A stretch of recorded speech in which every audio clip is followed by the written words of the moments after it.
Amy, wag na tayo magbulahan, please. Nasa social media na tayo. Hindi na yan kung naipanalo si Kuting ng social media at ng pakipagsabuatan ni Lisa, social media din ang magpapalugmok sa inyo.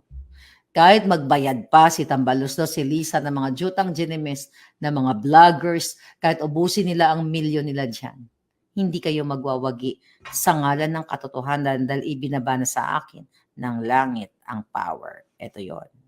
Kakakita nyo dito, ang sabi ng mga comment, humiwalay na po kayo, Senator Amy. Junior is a basket case. Yeah, you still have time to save the legacy of your father.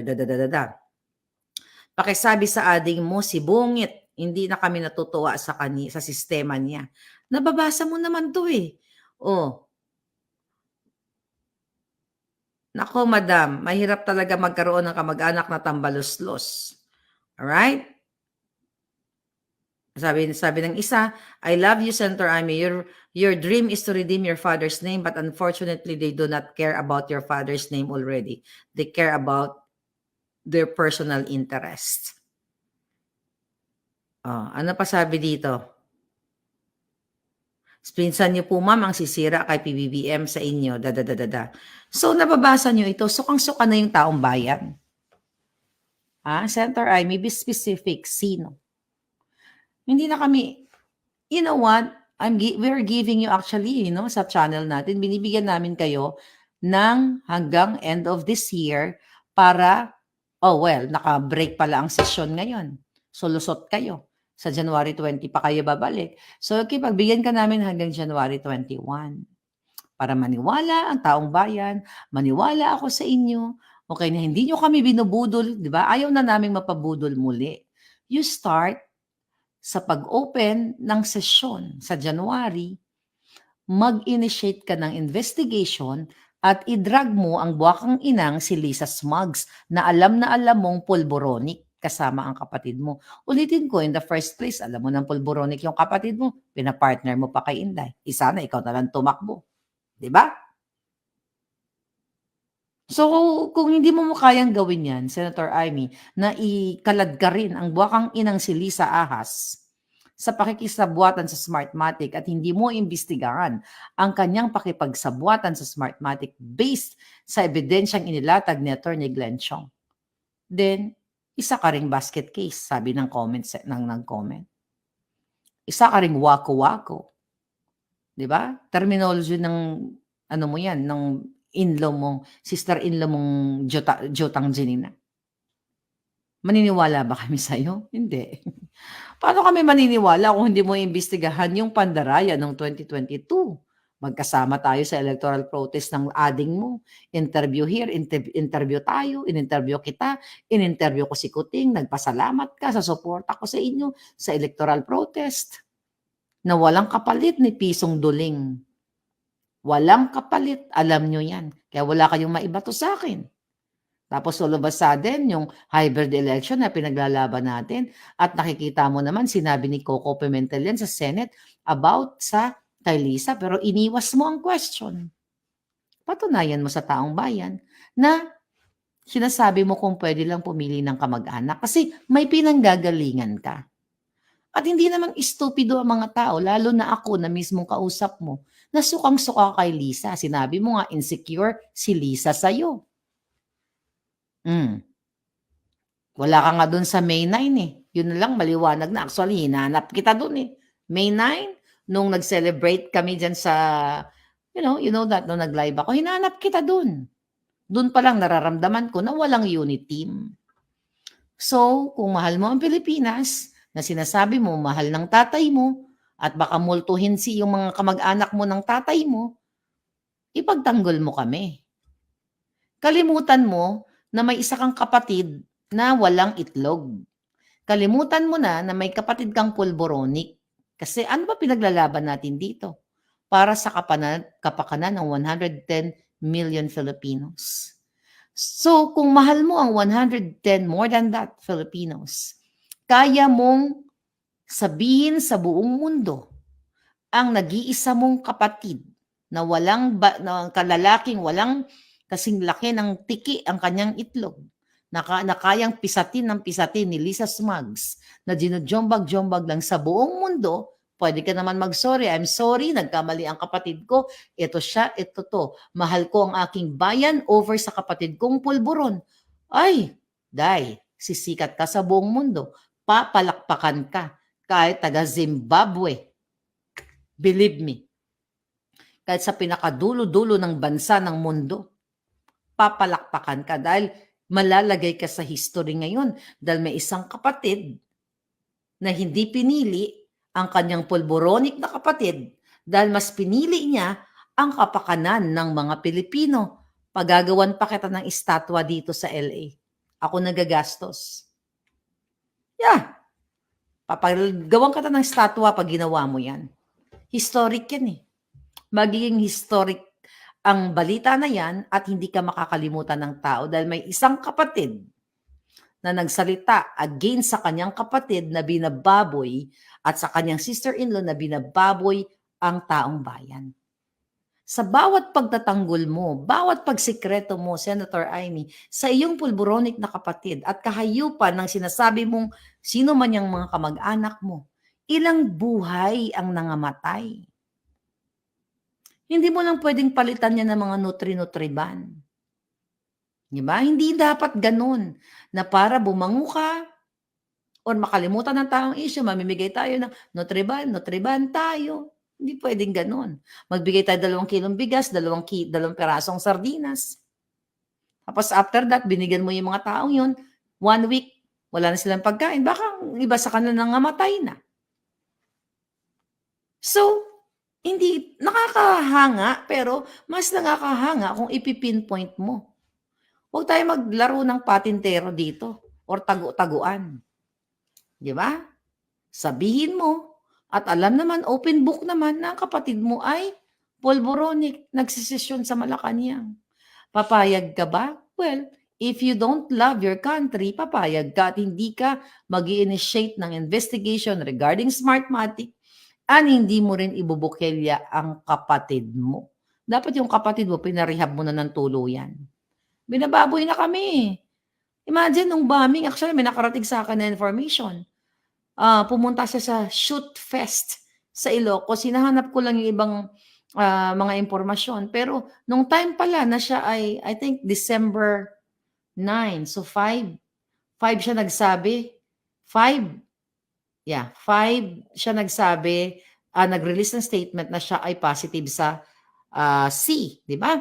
Then, nagkaroon ng sport fest sa Ilocos ng 9 or 10, December 9 or 10. Okay? Pinapaliwanag ko lang yung date dun sa nagbigay sa akin ng information. Yun yung time na sinasabi niya nag-quarantine siya.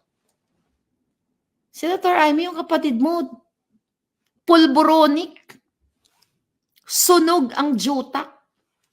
Sinasabi na nag-quarantine pero pumunta sa shoot fest doon sa mga nagsushooting-shooting ng mga pistola, baladay. Actually, pinapaano lang natin, pinapadami lang natin yung information about it. O baka may nakakaalam dyan, mga palangga, paki-message na dito. May Perez, ay may arte mo, feeling mo cute ka, maganda ka si May. So, lingid sa kaalaman ninyo, another issue, hindi lang po pala 4 ang namatay dun sa bombing sa Marawi.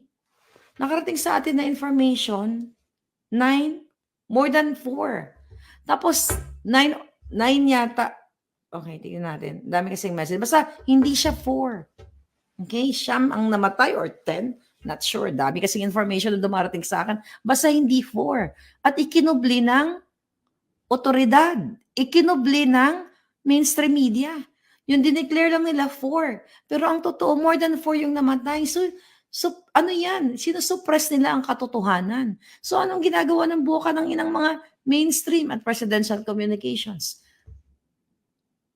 Dahil yan ang utos ni Lisa at ni Tambaluslos.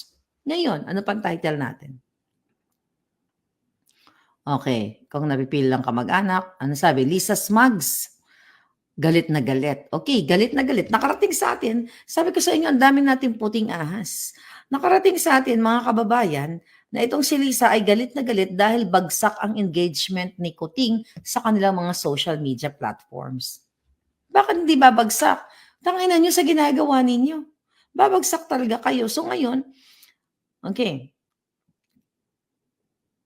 Okay, ayon sa ating puting ahas dito sa Philippine Information Agency, ay talagang mga syunga yung ipinalit na ipinuwesto ni Lisa Smugs. Okay? At ayon dito sa ating puting ahas, yung mga pinag-courtesy resignation ni Lisa at ang mga kasabwat na dyan sa PIA ay ibabalik daw. O may pag-asa pa kayo. Huwag na kayo bumalik. Para kayong suka.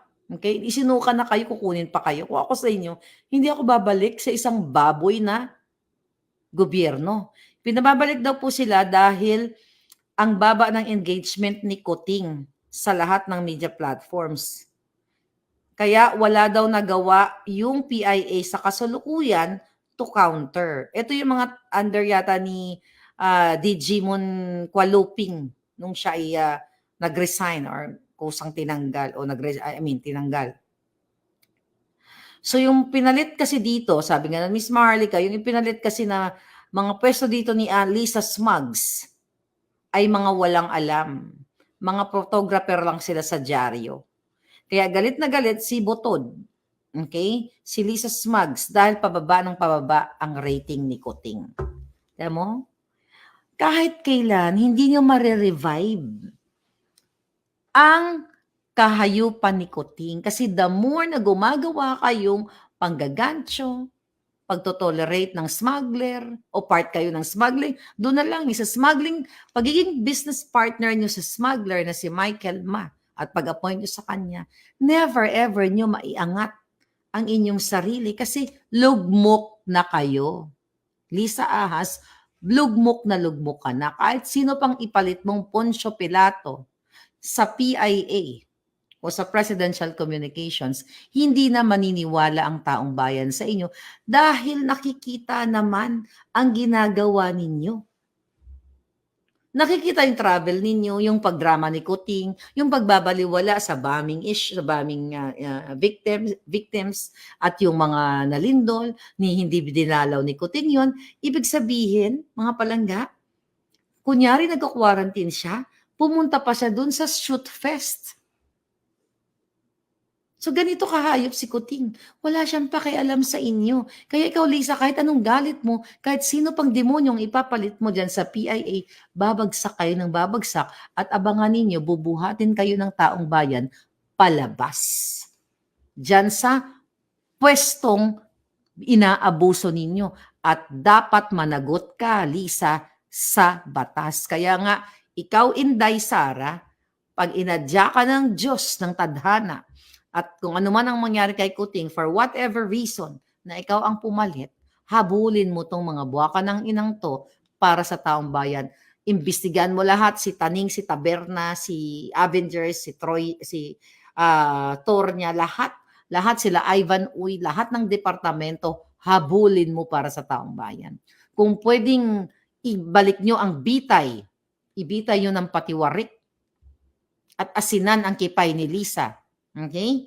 At nang matikman niya kung anong hapdi ng ginagawa niya sa pagnakaw, pagtarantado sa taong bayan, lahat ng kahayupan na sa babaeng ito. At si Kuting ay isang tau-tauhan na walang itlog. Kaya ikaw, Senator Ryan, itigil mo na yung pambobola sa amin. Panahon na ng social media ngayon. Again, binibigyan ka pa namin ng tsansa, di ba? Wala pa akong binabatong masamang salita sa iyo. Pag napuno na ang salo, yung bunganga ko mag-aapoy na parang dragon. Baka lumabas ang mga hindi dapat lumabas. Alright? Yung mga pinipigil-pigil ko sa aking dibdib. Okay? Although iba personal, na ayaw kong pag-usapan dahil personal mo yon. But again, para sa taong bayan, huwag nyo na kaming budulin pa. Dahil hindi na kami muling magpapabudol pa. Ang nag-uugat ng kahirapan, kahayupan sa Pilipinas ay ang kapatid mo, ang sister-in-law mo, ang pamilya mo. even your family sa Leyte, sa Ilocos, na kahit papaano may matirang konti-konti pa, sukang-suka na rin sa kay Kuting. Sukang-suka na kay Lisa. So you speak up. Sino ito na sinasabi mo kung pwede lang mamili ng kamag-anak? Patunayan mo. Ba't ba kayo nasa gobyerno? You're not there para sa kamag-anak nyo. Yan ang totoo, pero most of you, you're there para sa mga kamag-anak nyo, para sa personal yung interest, para sa pagharbat nyo ng pera ng bayan, para sa lahat ng kaletsihan kinakamkam ninyo.